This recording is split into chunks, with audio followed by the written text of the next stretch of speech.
The Boston Terrier is a type of dog that was first seen in the U.S. in the late 1800s.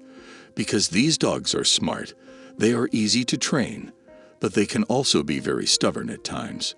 Most of them live between 11 and 13 years, but it's not uncommon for some to live into their 20s. Today we'll talk about the pros and cons of Boston Terriers that you should think about before getting one as a pet. But before we start our video, please subscribe to our YouTube channel and press the bell icon as well. So let's get started.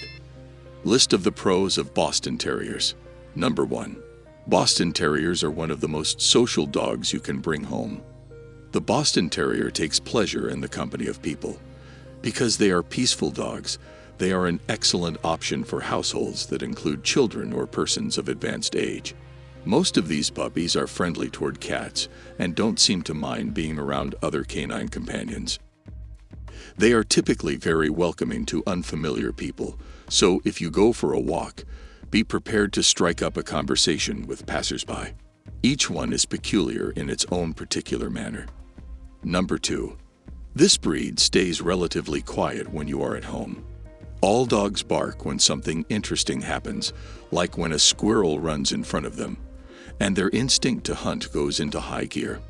Most things don't make the Boston Terrier bark or yap unless they have a direct interaction with it that scares them. That means your dog will be quiet most of the time. Comes to your door, it won't bark at them.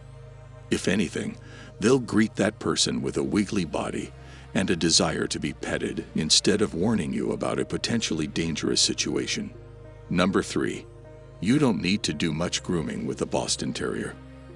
The Boston Terrier is an easy care breed that doesn't need a lot of grooming. When the seasons change, their short coat will shed, but there aren't many things you need to worry about at that time. You will have to give the dog a bath every now and then, especially if it finds something smelly outside. Most small problems can be taken care of with just a few strokes of a simple paintbrush. As with all dog breeds, you'll need to trim their nails from time to time so they don't hurt themselves. It also helps to brush their teeth a couple of times a week, especially if you feed your dog wet food instead of dry. Number 4. Boston Terriers is sensitive to the moods of their owners. A Boston Terrier puppy is always a nice dog. They also know how to deal with their feelings. For these dogs to do well, they need a home where there is some level of emotional stability. If you talk to your dog in a harsh way or try to shame it into doing what you want, your new friend will be very stubborn. You'll need to be patient while house training, but you'll get there quickly. The Boston Terrier is not the kind of dog who will just stand there when they think something is wrong. If they think you're being unfair to them, you can expect them to get back at you in some way. Number 5. These dogs remain on the small side. When your Boston Terrier is fully grown, he or she will still be small enough for most people to handle.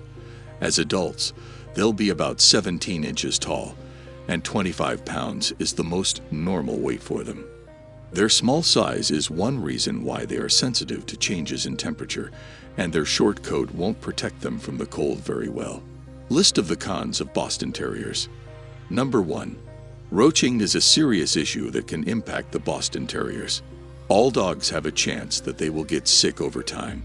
Roaching is one of the worst problems that Boston Terriers have, which is kind of their own thing. This happens because there are problems with the patella in the back legs.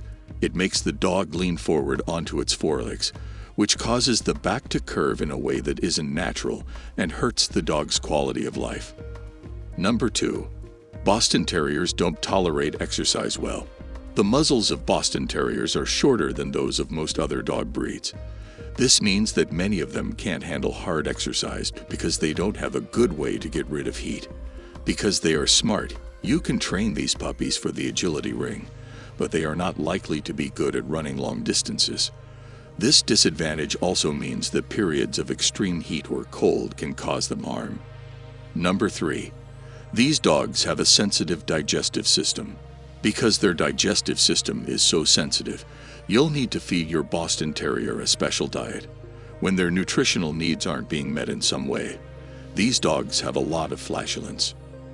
Even if you feed them food made for people, this problem will still be there. Be patient as you try different combinations of nutrients to find the right one. If you're having trouble with this, a trip to the vet can help you get advice on how much and when to feed your pet. Number 4. Boston Terriers has a higher risk of eye injury. One of the most notable features of the Boston Terrier is its large and prominent eyes. Because of how their eyes are built, they are more likely to get corneal ulcers over time than other breeds. With their shorter muzzles and other facial features, these puppies are more likely to get hurt when they meet plants, thorns, or other natural objects. A simple run on a sandy beach or in a dusty backyard can scratch the cornea. Number 5. Most births are through cesarean section. Female Boston Terriers has a hard time giving birth naturally, so this cost is something to think about if you want to breed your dog in the future. A survey of owners of this breed in the UK Kennel Club showed that 90% of the litter needed a lot of help from the vet. Because of their long palates and narrow trachees, this breed is more likely to have problems during pregnancy. There can also be problems when the dog is under general anesthesia. When weighing the benefits and drawbacks of owning a Boston Terrier, it is important to consider not just the dog's social needs, but also its very specific physical requirements. Consider getting a dog of this breed if you want one that is friendly and social with people of many different kinds. You should choose a different kind of dog if having a guard dog is more important to you than having one as a companion. That's it for today. We hope you found our video interesting. If you did, please give it a big thumbs up and share it with others. Also, if you haven't already, please consider subscribing to our channel. Don't forget to turn on the notification bell so you don't miss any of our new uploads. In the end, thanks for watching, and see you next time.